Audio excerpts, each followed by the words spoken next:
मैं क्या हूँ कर समझ जाओगे, जीना हो जाएगा आसान, दुख और पीड़ा कम हो जाएंगे, जियोगे तुम सीना तान।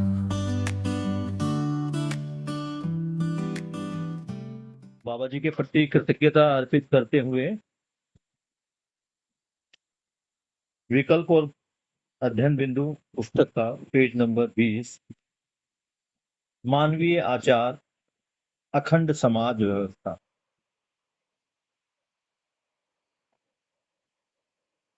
इस पे कल हमने बात की थी कि मानवत्व क्या है और मानवीय आचरण क्या है। हम बार बार बात करते हैं चेतना विकास की, यानी वर्तमान में जिस चेतना में हम जी रहे हैं उससे ऊपर वाली चेतना में आने के लिए। जीव चेतना की बात हो रही थी, मनुष्य को जीव समझा गया, तो मनुष्य उसी भांति जीव की भांति ही क्रियाकलाप करता रहा, उसे जीव चेतना कहा गया। बाबा जी ने यह डिक्लेयर किया, उसे जीकर देखा, प्रमाणित किया कि मानव ज्ञानावस्था की इकाई है। इसका मूल कार्य समझना और समझाना है और जागृति को पाना है।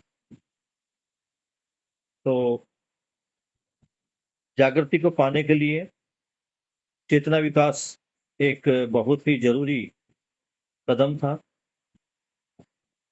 बाबा जी उसी प्रकाश डाल रहे हैं। पॉइंट नंबर 17, इसके ABC पॉइंट हमने किए थे कल कि मानव अपने मानवत्व सहित व्यवस्था, समग्र व्यवस्था में भागीदार होना। जो मानव है, अभी तक मानव अपने त्वय में नहीं था, यानी मानव अपनी व्यवस्था को, अपने आचरण को, अपने व्यवहार को ना तो जान पाया था और ना उस आचरण में जी पाया था। और ये सीधी बात है कि जब जान ही नहीं पाया था तो उसके जीने में कैसे आता? जीने में नहीं आई तो उसकी कोई परंपरा नहीं बनी। तो मानव का जो त्वय है, जैसे बाबा जी बताते कि हर इकाई अपने त्वय सहित व्यवस्था में और समग्र व्यवस्था में भागीदारी करती है उपयोगिता पूर्वकता विधि के। ऐसे ही मानव जब अपने त्वय को पहचानेगा, मानवत्व को पहचानेगा,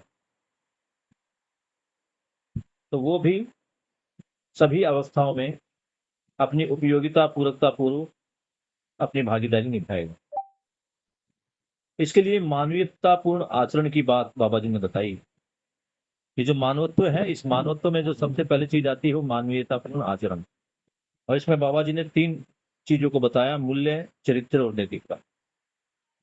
यहाँ बाबा जी जब मूल्यों की बात कर रहे हैं तो 30 मूल्यों की बात कर रहे हैं कि 30 मूल्य हैं जिनका निर्वाह मानव को करना है। साथ ही चरित्र में जब बात होती तो सवधन, सवनारी, सवपुरुष और दयापूर्ण प्यार व्यवहार, इन पे हमने कल विस्तार से चर्चा की है। अगला नैतिकता है, धर्म नीति और राजनीति। धर्म नीति और राजनीति दो नीतियां हैं जो अर्थ के सिक्योरिटी, जिसको हम बोलते हैं सुरक्षा के लिए, और अर्थ के सदुपयोग के लिए बनाई जाती है। तो वर्तमान भाषा में हम देखते हैं तो अर्थ का मतलब है धन संपत्ति, यानी मेरे पास जो प्रॉपर्टी है उसका सदुपयोग कैसे हो और उसकी सुरक्षा कैसे हो। जीवन विद्या में अर्थ का मतलब है तन, मन और धन। तन जो है ये जड़ इकाई यानी मेरा शरीर, मन यानी जीवन। क्योंकि आदमी की अगर हम संपत्तियों की बात करें तो बीइंग ए मानो मेरा अपना क्या है, तो शरीर और जीवन, ये दो। और फिर जो मेरा संधन है, या कहे कि एक जमीन का हिस्सा या जो प्राकृतिक संसाधन मेरे नाम अलॉट हुआ वो मेरा धन। इसका सदुपयोग यानी ये मानवत्व के लिए प्रयोग हो, व्यवस्था में प्रयोग हो और जागृति को प्रमाणित करने में प्रयोग हो, इसी को कहा गया सदुपयोग। पूर्णता के अर्थ में उपयोग, पूर्णता अर्थात जागृति। तो जागृति के लिए इसका जब प्रयोग होगा तो इसको सदुपयोग कहा जाएगा। तो इसके लिए धर्म नीति और फिर राज्य नीति, जो दूसरी नीति है वो राज्य नीति है। राजनीति क्या बता रही कि ये जो तन मन धन है इसकी सुरक्षा कैसे। अभी आप देखेंगे तो तन मन धन का दुरुपयोग हो रहा। तन का धन, मन का तन मन, इन दोनों वस्तुओं का और साथ में धन का उपयोग केवल और केवल सुविधा संग्रह के लिए, अपना जो मानव का मैं है, जो अहम है, अहंकार है, उसकी शांति के लिए। ये जो मैं नाम वाली वस्तु है अहंकार रूप है, क्योंकि बुद्धि खाली नहीं होती। बुद्धि में या तो अवधारणा बोध रहेगा, और जब तक अवधारणा बोध नहीं रहेगा तब तक बुद्धि में अहंकार रहेगा। इस चीज को तुम स्वयं में स्वीकार कर सकते हो कि जब हमारे सामने किसी बात को या किसी प्रस्ताव को रखा जाता है तो उसमें हम अपनी सलाह भी देते हैं और अपनी सलाह पर ज्यादा जोर डालते हैं कि मेरी बात मानी जाए, ये सही है। इसी को अहंकार कहा गया। मैं सही हूं, ये ठीक है, ये स्वयं के प्रति विश्वास को दिखाता है, कोई दिक्कत नहीं। लेकिन मैं ही सही हूं, ये स्पष्ट है, अहंकार को ही दिखाता है। तो बाबा जी यही समझा रहे हैं कि जब जब इस तन मन धन रूपी अर्थ का दुरुपयोग होगा तो व्यवस्था डगमगाएगी, इसको अव्यवस्था कहा जाएगा। और आज जो हम देख रहे हैं वो अव्यवस्था ही है। अपने इस अहंकार में आके छोटे छोटे बच्चे, 9वीं 10वीं 11वीं 12वीं के बच्चे आपस में झगड़ा करते हैं, इसलिए ये दिखाने के लिए कि मैं सही। झगड़ा इतना बढ़ जाता है कि बच्चे आजकल स्कूलों में चाकू और अन्य हथियार भी लाने लगे। कई घटनाएं हुई हैं ऐसी स्कूलों में जहां बच्चे अपने साथ हथियार लेकर आते हैं और अपने ही साथी को जान से मार डालते हैं। अगर तुम देखो इस घटना के पीछे या इन घटनाओं के पीछे वो नासमझी ही है। इस वर्तमानीय परिवेश में जो सबसे ज्यादा जरूरी काम है वो है समझदारी। बच्चों को पता ही नहीं है कि सही क्या। हर व्यक्ति का अपना अपना सही है। क्यों? क्योंकि सुख का जो आधार है उसने वस्तु को मान लिया। किसी को कोई वस्तु पसंद है, किसी को कोई वस्तु पसंद है, किसी को किसी चीज में सुख मिलता है, किसी को किसी चीज में सुख मिलता है। और जब ये सुख की वस्तु सबके लिए अलग अलग है तो इनसे भासने वाला सुख भी अलग अलग है। और इतने दिन से हम जीवन विद्या का पठन कर रहे हैं, तो पुस्तक, एक पुस्तक हमने समाप्त कर ली है और एक की समाप्ति की तरफ बढ़ रहे हैं। तो ये समझ में आ गया है कि भ्रमवश इंसान कितनी गलतियां कर रहा है।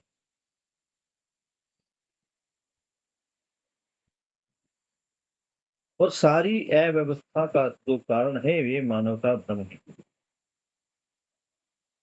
सबका सही अलग अलग है, लेकिन एक चीज है कि सब सुखी ही होना चाहते हैं। वस्तु से सुख पाना चाहा तो वस्तु के लिए ही संग्रह करने लगे। और यहाँ एक चीज और है, जिसके पास जितनी वस्तु उसको उतना ज्यादा सुख। ये नासमझीवश जब से मानव का इस धरती पर प्रकटन हुआ तब से चलता ही आ रहा। तो इन चीजों को अगर हम देखते हैं तो यहाँ नैतिकता की बड़ी जरूरत है। और इन सब के लिए मुन्ने यहाँ जो सबसे जरूरी काम है वो है समझ को बढ़ाना, मनुष्य को समझदार बनाना। और यही काम हमारा शाम को 8:30 से 9:30 तक हो रहा है। ध्यान दे, एक बार पुस्तक पढ़ने के बाद आप समझदार हो जाओगे, ये संभव नहीं है।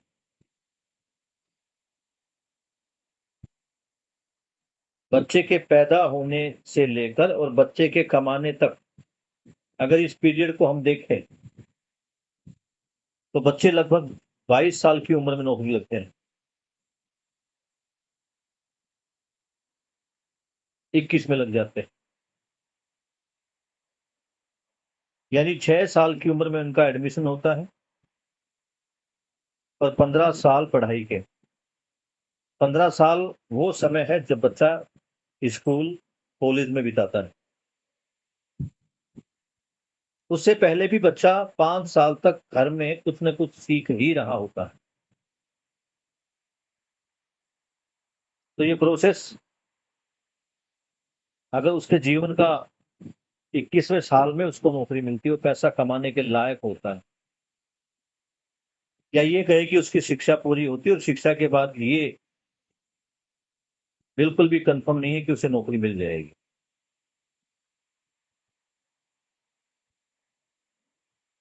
तो होता क्या आ रहा है उसको देखते हैं। जब ये बच्चा आता है 3 साल तक वो अपना होश संभालता है। बाबा जी कहते हैं कि 3 साल तक उसके दिमाग का 80% डेवलपमेंट हो चुका होता है, बाकी का 20% वो पूरी उम्र सीख।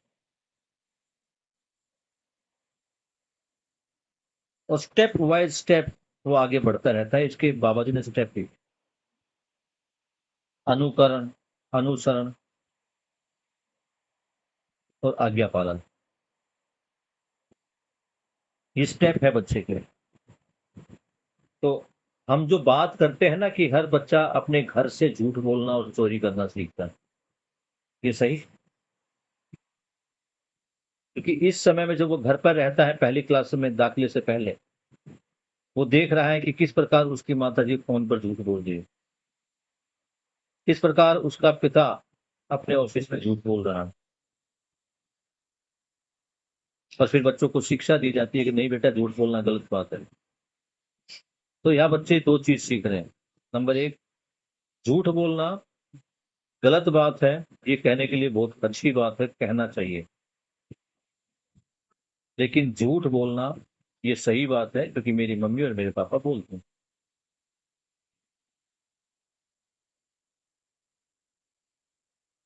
तो अब थोड़ा सा आगे बढ़ते हैं। बाबा जी ने मानवीयतापूर्ण आचरण की बात की, मूल्य, चरित्र, नैतिकता को शामिल की, धर्म, नीति और राजनीति, इसको अच्छे से समझा। यानी इन दोनों नीतियों का जो प्रयोजन है वो है हमारे अर्थ की सुरक्षा और उसका सबूत। अभी बात हो रही थी ज्ञान की, 3 प्रकार का ज्ञान हमने देखा इसमें। ज्ञान के बाद आता है विवेक। बार बार सुनते हैं विवेक, तो विवेक है क्या, इसको देख लेते हैं।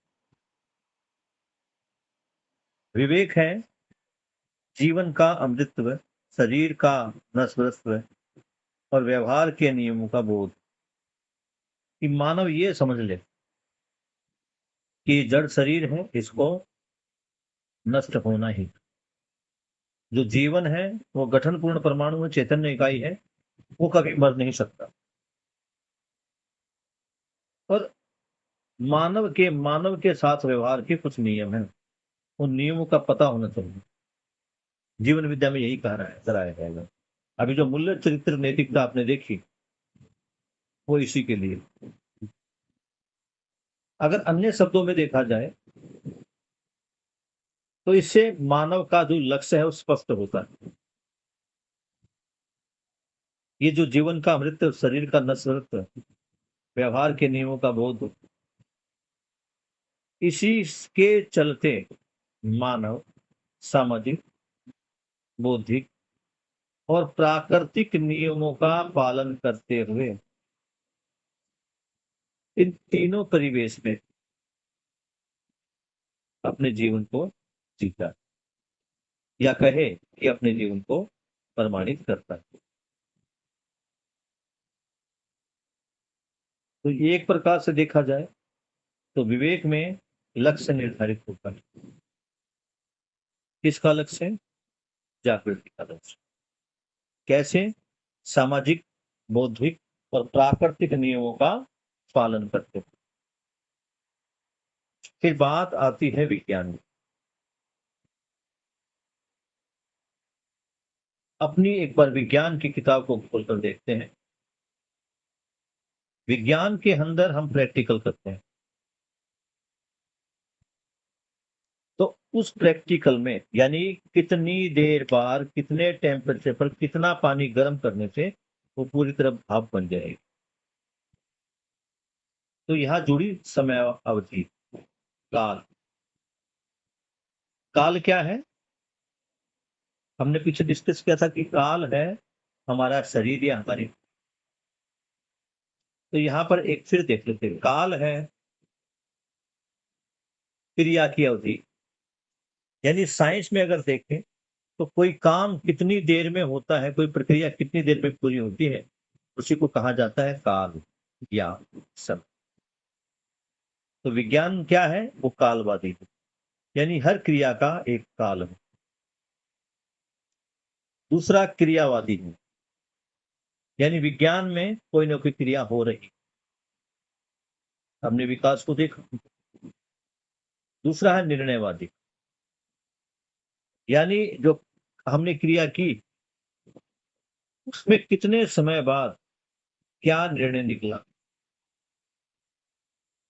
तो यहाँ अगर हम विज्ञान को देखते हैं तो विज्ञान की तीन विशेषताएं। विज्ञान कालवादी है, क्रियावादी है और निर्णयवादी। क्यों? क्योंकि विज्ञान में क्रियाएं होती है, इन क्रियाओं में कुछ समय लगता है और कुछ समय लगने के बाद उनका कुछ परिणाम आता है। अन्य शब्द में देखें तो विकास का मतलब था लक्ष्य, जागृति के लिए लक्ष्य। और विज्ञान क्या है? विज्ञान है उस लक्ष्य को प्राप्त करने की दिशा, यानी वो लक्ष्य कैसे प्राप्त होंगे। अगर इसको हम देखें कालवादी क्रिया, तो मानव व्यवहार दर्शन पुस्तक कितने घंटे पढ़े कि कितने दिन में पूरी हो जाए, या इसको इस तरीके से भी ले सकते। फिर क्रियावादी, ये पढ़ना ही अपने आप में क्रिया। और निर्णयवादी, कि मैंने जो लक्ष्य निर्धारित किया है वो प्राप्त हुआ या नहीं हुआ। ये विज्ञान की खास बात। विज्ञान में तीनों क्रियाएं होती हैं। तो यहाँ एक बार फिर से देखते, ज्ञान का मतलब तीन प्रकार का वो ज्ञान जो बाबा जी ने बार बार बताया। विवेक का मतलब है लक्ष्य निर्धारित होना। कौन सा लक्ष्य है? जागृति का लक्ष्य निर्धारित होना। और ये लक्ष्य जो निर्धारित होता है तो किन बातों को ध्यान में रखा जाता है? कि शरीर नश्वरत्व है, शरीर का जो है नाश होने वाला है। जीवन है ये अमर है, और हर व्यवहार का एक नियम है। इन बातों को ध्यान में रखकर ही हम अपना लक्ष्य निर्धारित करते हैं। और जब लक्ष्य निर्धारित हो गया तो उस लक्ष्य के लिए प्रयास करना, उस लक्ष्य के लिए चलना, उस लक्ष्य को प्राप्त करने के लिए क्रियाएं करना। कौन सी क्रियाएं करना? कालवादी, निर्णयवादी और क्रियावादी क्रियाएं। तो इसी से जो लक्ष्य है उसकी प्राप्ति होती है। अब अगर हम देखें पॉइंट नंबर 18, ये सारा जो अध्ययन हो रहा है ये किसके लिए हो रहा है? सहअस्तित्ववाद के लिए, सहअस्तित्व को प्रमाणित करने। और जब हम सहअस्तित्व को प्रमाणित करेंगे तो देखेंगे कि ये संपूर्ण धरा, पूरी पृथ्वी अलग अलग हिस्सों में बटी हुई नजर नहीं आती, पूरी पृथ्वी एक नजर आए। इसी को बाबा जी ने कहा अखंड समाज। और सभी लोग एक ही व्यवस्था से जिएंगे। कौन सी व्यवस्था? मानवीय मूल्य वाली व्यवस्था। तो जब एक ही व्यवस्था में जिएंगे, यानी पूरी पृथ्वी पर एक ही व्यवस्था, तो इसे कहा गया सार्वभौम व्यवस्था। और दोनों को मिलाते हैं तो बाबा जी का सपना होता है अखंड समाज सार्वभौम व्यवस्था। ये कैसे होगा? समझने से, समझने से और समझ को प्रमाणित करने से। और प्रमाणित कैसे होगी? जो हमारे व्यवहार में है। अभी केवल हम सूचनाएं ले रहे हैं। जैसे पहली क्लास में बताया जाता है कि ये ए है, ये बी है, ये सी है, इतना ही बताया जाता है। उधर हिंदी में कै कबूतर कै खरगोश, और मैथ में 1 2 3। अभी हम केवल यही काम, अभी तक तो हमारे पास केवल सूचनाएं आ रही हैं। और सच में देखें तो ये सूचना आना ही कितना सुखद है, कितने सुख की प्राप्ति हो रही।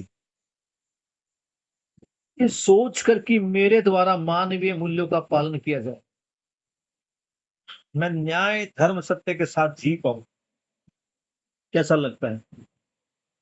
अपने आप मन आनंदित हो जाए केवल सोचने मात्र। स्कूल में कुछ समय घर पर और बाकी स्कूल, कॉलेज और स्कूल में बिताकर हमने रोजगार प्राप्ति के लिए, जिसकी गारंटी नहीं है, लगभग 17-18 साल लगा दिए। उसके बाद भी मिलता है तो क्या ठन ठन भोपाल। सारी उम्र खुशी के लिए भटकते रहे और खुशी क्या है ये पता नहीं। तो बाबा जी क्या कि अखंड समाज का स्वरूप कैसा होगा? तो व्यवहार सूत्र व्याख्या विधि से स्पष्ट। अखंड समाज का स्वरूप क्या होगा? जो व्यवहार पर आधारित, व्यवहार सूत्र व्याख्या, यानी कि व्यवहार कैसा होगा, मानवीय आचरण कैसा होगा, ये उस विधि से स्पष्ट किया गया। अगला है सार्वभौमिक व्यवस्था 10 सोपानीय विधि से अध्ययन होना। एक इंडिविजुअल आदमी से पूरे वर्ल्ड के कंट्रोल तक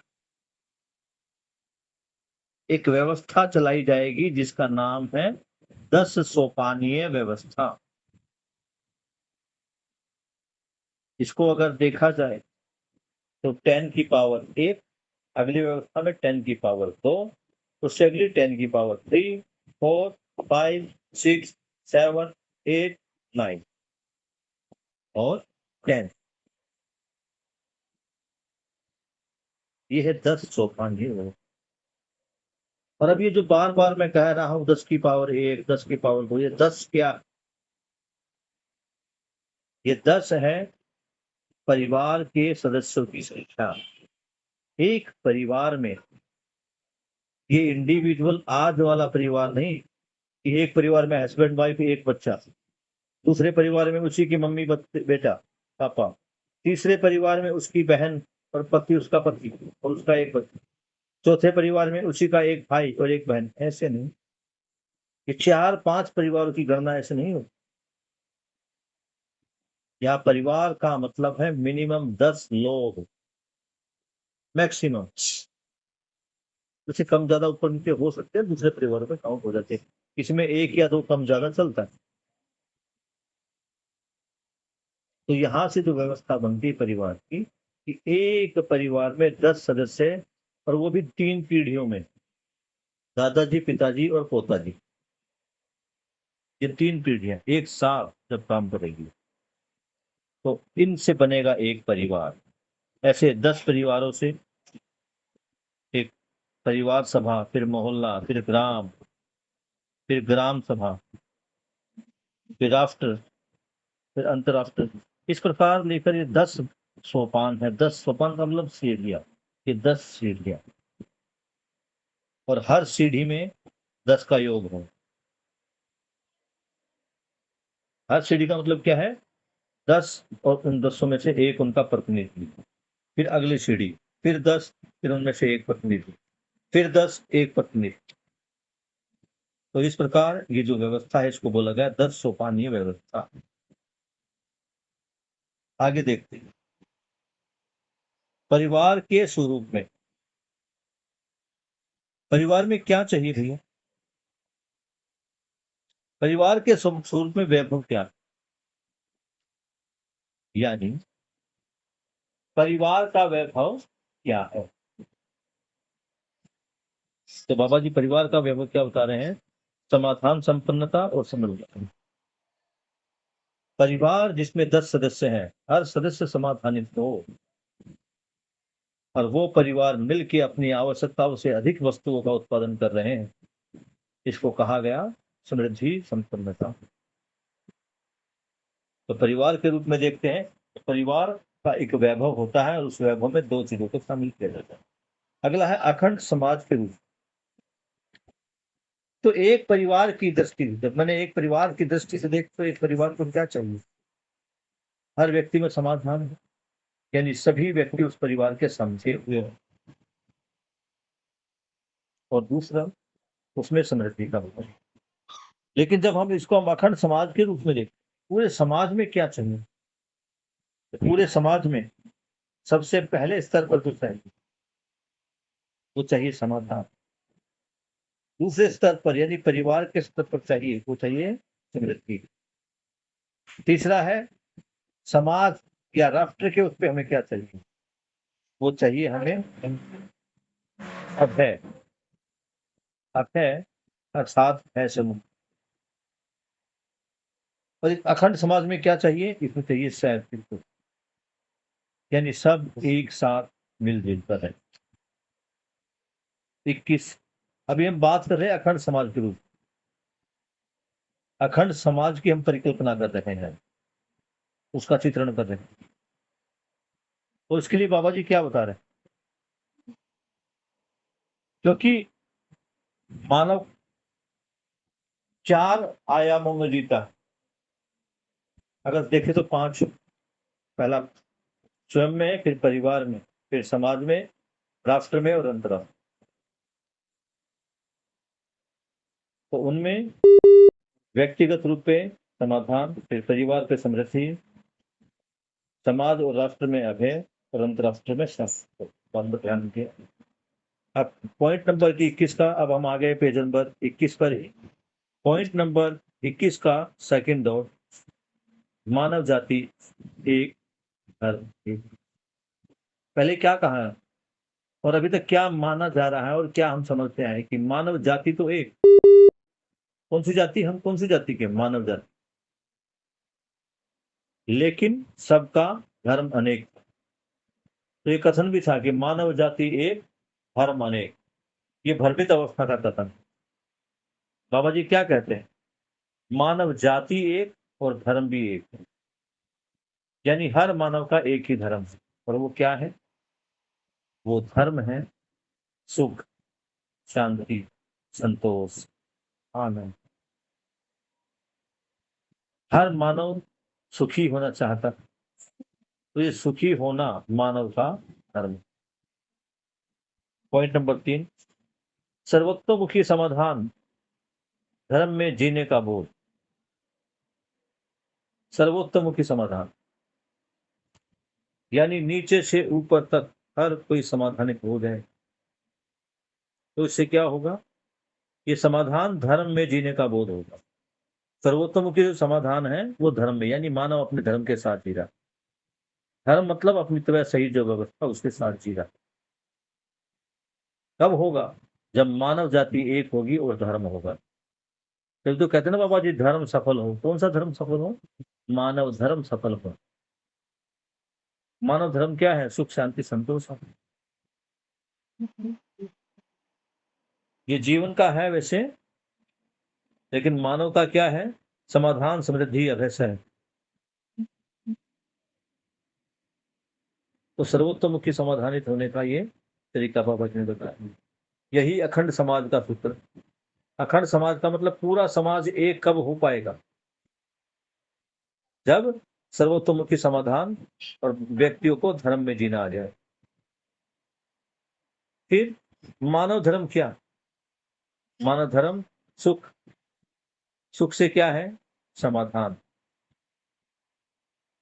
बात कर रहे थे ना मानव धर्म की, कि मानव अपने धर्म के साथ जीना सीखो। तो मानव धर्म क्या है? सुख। और सुख कैसे आएगा? समाधान से। सुख से क्या होगा? समाधानित होगा, और समाधानित से ही सुख आएगा। ये सर्कुलेट हो जाएगा, सर्कल बन जाएगा। तो बाबा जी हम समझा रहे हैं कि समाधान बराबर है सुख, और समस्या बराबर है दुख। यहाँ पे पीछे आई व्यवहार का नियम, नियम को जानना। तो जब हम नियम को जानकर आचरण करते हैं तो सुख ही होता है, दुख नहीं। दुख कब होता है? जब हम नियम का पालन नहीं करते। पॉइंट नंबर 22, मानव संबंध नैसर्गिक संबंधों का बोध कराने का कार्य है। तब हम संबंधों का बोध करें। 7 संबंधों पर हमने बात की थी। यहां हम 10 संबंधों पर बात। जो मानव का मानव के साथ संबंध है उसको कहा गया मानव मानव संबंध।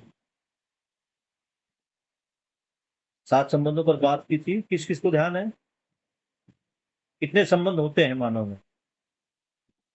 किस किस को याद है? 9। कितने संबंध होते हैं? 9। 9। सात। वेरी गुड, ठीक है। 7। 7, गुड। स्नेहा? सर 7। 7 संबंध। माही कितने संबंध होते हैं? 7 सर। शानवी? 7 सर। आज शानवी कहाँ थी बेटा आप? आज क्लास आपको स्टार्ट करनी थी। सर वो हाँ सर मैं क्या कहते हैं मम्मी के साथ मार्केट गई थी, तो फिर मैं सोचा पहुंच जाऊंगी मैं जल्दी, पर पहुंच नहीं पाई घर, फिर लेट हो गया इसलिए। कोई बात नहीं, शाम और में मेरा सीखते हैं। फोन भी घर पे था। कोई बात नहीं, बढ़िया। तो संबंध जब हम हाँ, वो संबंध 7 ही होते हैं। पता है, मैंने सोचा कि आप मानव नियम की बात कर रहे हो। मानव नियम ये क्या होते हैं? मतलब पता नहीं सर मैंने क्या बोला, लेकिन मुझे संबंध मैं पता समझ था कि गया, 7 तुमने होते हैं। मूल्यों को बोला, मानव मूल्यों को तुमने बोला, हाँ लेकिन यह संबंध है हाँ और इसको समझना बहुत जरूरी है।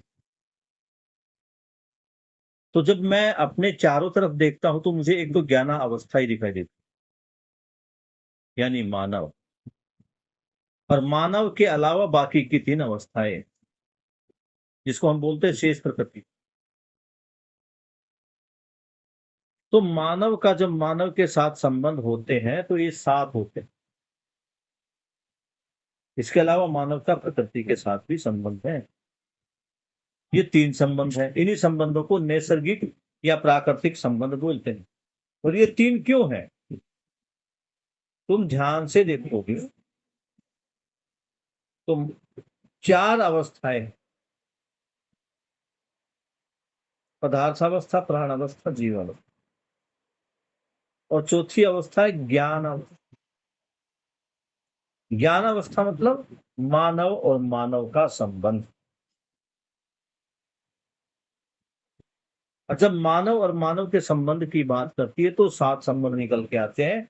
बाकी 3 संबंध है शेष 3 अवस्थाओं के लिए, यानी मानव का जीवावस्था के साथ संबंध, मानव का प्राणावस्था के साथ संबंध और मानव का पदार्थावस्था के साथ संबंध। तो कुल मिला के हमने अभी 3 + 7 10 संबंधों को देखा। तो अब मानव मानव संबंध की बात करते हैं।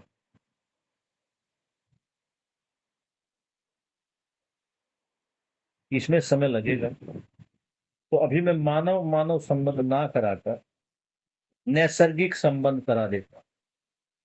मानव मानव संबंध को हम कर लेते, क्योंकि ये संबंध पे हम टाइम देंगे। स्नेहा कहती तो है कि मैं लक्ष्मी की बहन हूं। सानवी भी कहती है कि मैं अपने माता पिता की पुत्री हूं। श्याम भी कहता है कि मैं किसी का भाई हूं और किसी का बेटा हूं, और आने वाले समय में किसी का पिता और किसी का पति भी रहूंगा। आने वाले समय में मैं हो सकता मैं गुरु भी बनूं। तो जब इन 7 संबंधों को देखते ही तो 7 संबंध में अपने अंदर देखता हूं, यानी धरती का संपूर्ण मानव, हर मानव, इस धरती का हर मानव यानी सर्व मानव इन 7 संबंधों में जीता है। एक ही आदमी इन 7 संबंधों में जीता। कैसे जीता है, किस प्रकार वो समझ के साथ आगे बढ़ता है, इस पर हम कल बात करेंगे। अभी बात करते हैं नैसर्गिक।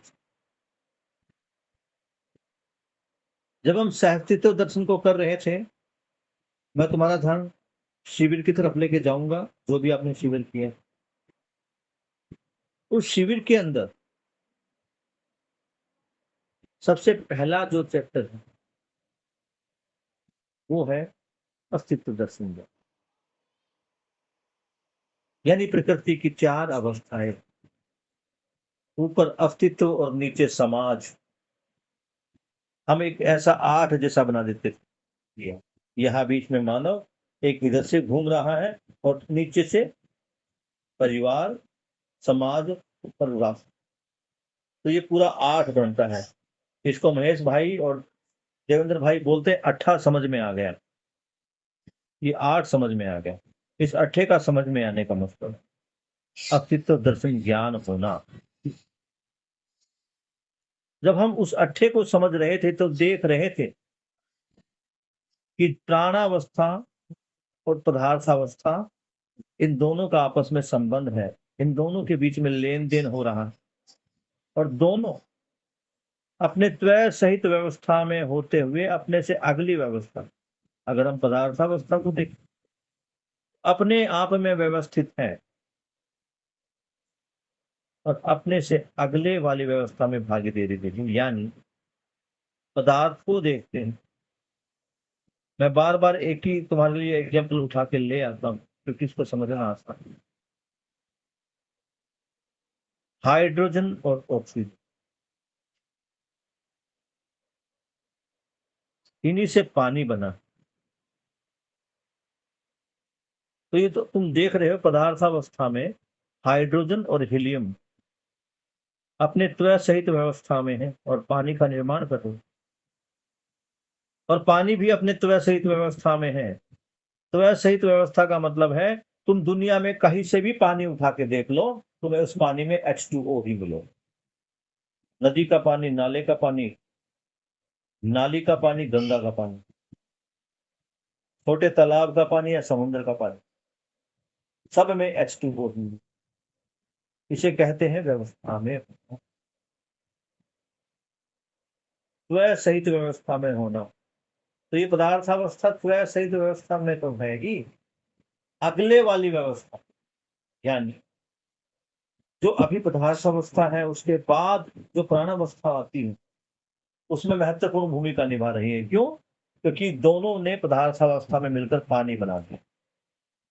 यही पानी नींव रख रहा है पेड़ पौधे, क्योंकि ये जो पानी है जब इकट्ठा होता है किसी भी पोखर या तालाब में या गड्ढे में, तो कुछ समय बाद वहां पर काई लग जाती है, और ये काई ही धरती की पहली परत है। यहाँ ध्यान देने वाली बात है कि यहाँ उपयोगिता पूरकता की बात की जा रही है। पदार्थावस्था पूरक है प्राणावस्था की। फिर प्राणावस्था के बाद जो जीवावस्था है उसका अनुभव वो निकलता है। यहाँ देखो, या पदार्थावस्था में हाइड्रोजन और ऑक्सीजन अपनी जगह सहित व्यवस्था में रहे, दोनों ने मिलकर पानी बनाया, वहां पानी अपनी जगह सहित व्यवस्था में रहा, और त्वया सहित व्यवस्था के साथ जन्म हुआ वनस्पति यानी प्राणावस्था। फिर प्राणावस्था भी अपने त्वया सहित व्यवस्था में है, और सभी बाकी की जो अवस्थाएं हैं उनमें उपयोगिता पूरकता पूर्वक अपनी भूमिका को निभा रहा। इसे ही कहा गया कि त्वया सहित व्यवस्था में और जो बाकी की सभी व्यवस्थाएं हैं उनमें भागीदारी है। तो पदार्था अभी हम देखें मानव का संबंध नैसर्गिकता में, नैसर्गिकता मतलब प्रकृति में, प्रकृति में मानव का संबंध पदार्थावस्था के साथ भी। अभी मानव केवल ले रहा है, देना भी शुरू करेगा तब जब समझदारी है। ऐसे मानव का प्राणावस्था के साथ भी संबंध, केवल उनको खाना और उनका दूध पीना नहीं है, उनके पोषण में सहायक बनना भी। ठीक इसी प्रकार जीवावस्था के साथ भी मानव का संबंध है। इन सारे संबंधों को पहचानना, यहाँ भी देखना पड़ेगा कि प्राणावस्था से शिफ्ट आ रहा है जीवावस्था, और जीवावस्था से शिफ्ट आएगा ज्ञानावस्था। ये जब ज्ञानावस्था का मानव प्रकट होगा तो बाकी के जो अन्य मानव हैं उन अन्य मानवों में से कि एक मानव किसी का पैदा होते ही पुत्र बन जाएगा, किसी गुरु का शिष्य बन जाएगा, किसी बहन का भाई बन जाएगा या भाई का भाई बन जाएगा, परिवार में रहने वाले कुछ मित्रों का ये मित्र बन जाएगा, और समाज में जो अन्य लोग हैं उनके साथ भी इसका संबंध बना रहे। थोड़ा बड़ा होगा तो ये किसी का अध्यापक बन जाए। यहां तक क्लियर है बेटा?